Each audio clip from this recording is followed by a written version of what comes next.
Monsieur le Président, chers collègues, comme vous le savez, la métropole européenne de Lille élabore actuellement le futur schéma directeur des infrastructures et de transport. Une concertation des élus locaux est en cours sur le territoire métropolitain qui, faut-il le rappeler, représente une part importante de notre département. Avec ce schéma directeur des infrastructures et de transport, les élus ont la possibilité de mettre en place, dans le domaine de la mobilité, une nouvelle politique ambitieuse et novatrice.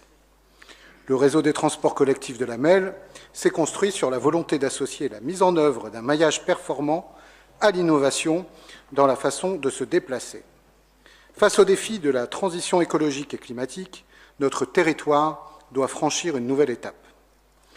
Cela demande une politique dynamique de voirie afin d'améliorer des déplacements, de donner envie de prendre les transports collectifs et utiliser les modes doux, grâce notamment à un système de transport performant, connecté et agréable.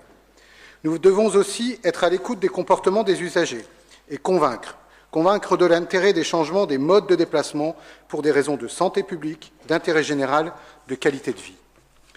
La mobilité demande une vraie vision d'aménagement du territoire, une vision sociétale et écologique des transports. Nous ne pouvons plus construire les villes à la campagne, mais faire des choix d'aménagement urbain pour diminuer l'importance des besoins en transport. Nos politiques doivent aboutir à ce que le plus petit nombre possible de nos concitoyens ait besoin de passer 2 heures par jour, voire 3, dans les transports. Cela implique également un travail en transversalité, avec l'ensemble des acteurs pour faire face à ces défis majeurs. Nous constatons aujourd'hui, dans cette concertation, que les conseils municipaux sont associés à la réflexion, que le conseil régional participe également aux échanges. L'État apporte sa contribution. L'Eurométropole est auditionné avec les territoires limitrophes de la MEL. Je viens d'apprendre que vous y participerez vendredi prochain, il me semble. Ah. La CCI également. Mais, Monsieur le Président, nous constatons malheureusement l'absence totale du département dans cette concertation. Ce n'est d'ailleurs pas la première fois que le département est exclu des discussions en la matière. C'était déjà le cas lors des assises de la mobilité organisées par la MEL depuis 2018. Tout était présent, sauf le département. Or, nous pensons que la collectivité de proximité que nous sommes est au cœur des préoccupations des nordistes et des enjeux en matière de mobilité. Le territoire métropolitain n'est pas un territoire flottant. Il s'inscrit bien dans l'ensemble plus vaste que forme le département.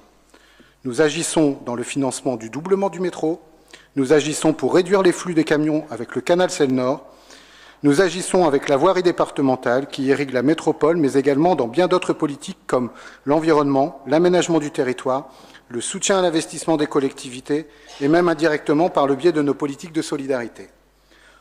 Encore aujourd'hui, notre Assemblée prévoit d'adopter une convention Hauts-de-France Mobilité pour le développement et la promotion du covoiturage à l'échelle régionale.